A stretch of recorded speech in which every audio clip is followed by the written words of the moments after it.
Now, I want to switch to Gaza if I can, Senator. You led combat platoons and patrols in Baghdad when it was a very, very much not a friendly city. Gaza is even denser in population. I believe Gaza City might be the most densely populated city on the planet. What does the IDF have in front of it, and what do you think of their plan to move forward to clear and hold Gaza City?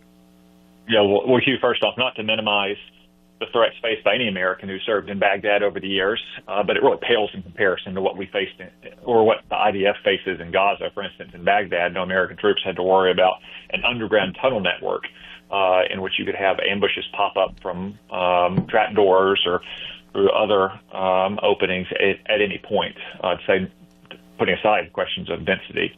But it's going to be very hard fighting. There's no doubt about it. And they're going to, unfortunately, take on more casualties. But as Prime Minister Netanyahu said, as President Trump said, as I've insisted now for 18 months, the best way to end this war, the best way to get those hostages back, is to keep the military pressure on Hamas. And Israel, as is often the case, has gone the extra mile because it knows it gets singled out for unfair and really unique treatment by the political leaders and media around the world, and it goes, again, above and beyond the demands of the laws of war. But hopefully their final push here into Gaza City will once and for all deal the death blow to Hamas and not just bring those hostages back, but also free the people of Gaza from the suffering they've endured under Hamas now for 18 years. And a last question, Senator. A lot of our, quote, allies, and they have been allies historically, but it's now Germany, France, the United Kingdom, Canada, and Australia, have all brought pressure to bear on the equal of any of them, Israel, in terms of our alliance structure. Are you surprised, and do you expect it to come up at the White House today? Because states that won't support Israel after it's been invaded and its people massacred, and its people still continue to be hostile, I'm not sure how reliable they are. I'm very disappointed, Hugh. I can't say that I'm surprised. Many of these European leaders have political problems of their own at home. This is an easy way for them to distract away from those problems, a tried-and-true method of any politician.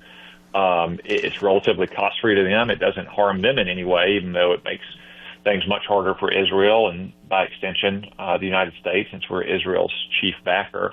And third, I think some of them just made an electoral calculation. In France and in Great Britain, for instance, the center-left parties there depend much more on Muslim votes than they do on Jewish votes.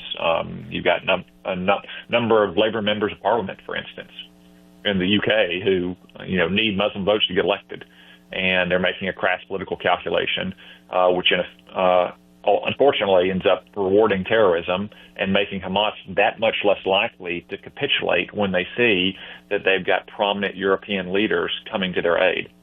For full shows, live and on demand, it's Salem News Channel.